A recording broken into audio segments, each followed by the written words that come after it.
Une boisson pakistanaise interdite à 97% de la population.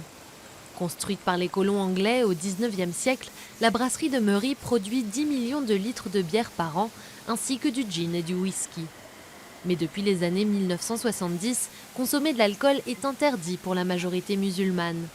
En vendre pourrait donc sembler dangereux dans ce pays conservateur secoué par les violences islamistes. Il n'y a pas de risque en soi. Pourquoi? Parce que nous sommes une institution qui respecte scrupuleusement toutes les lois et que nous sommes l'un des plus gros contribuables du pays. C'est donc dans l'intérêt de tout le monde que notre brasserie prospère en tant qu'entreprise légale.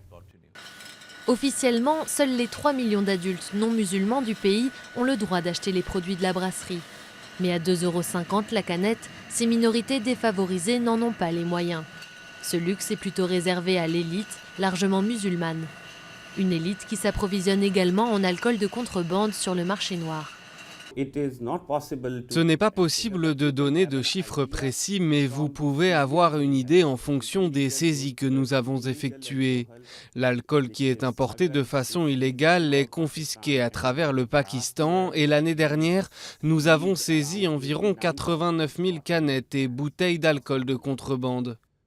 Sur le marché noir, l'alcool est cher. Un quelconque vin de table importé coûte au moins 30 €.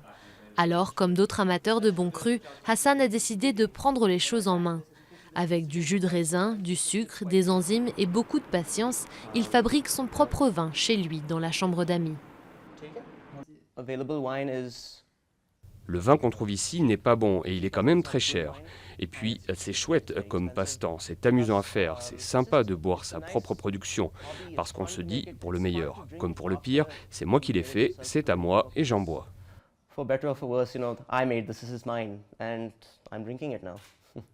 Une boisson qui pourrait, selon la loi, lui coûter 80 coups de fouet. Pas de quoi décourager Hassan ni les autres Pakistanais amoureux de la bouteille, cette peine n'aurait encore jamais été appliquée.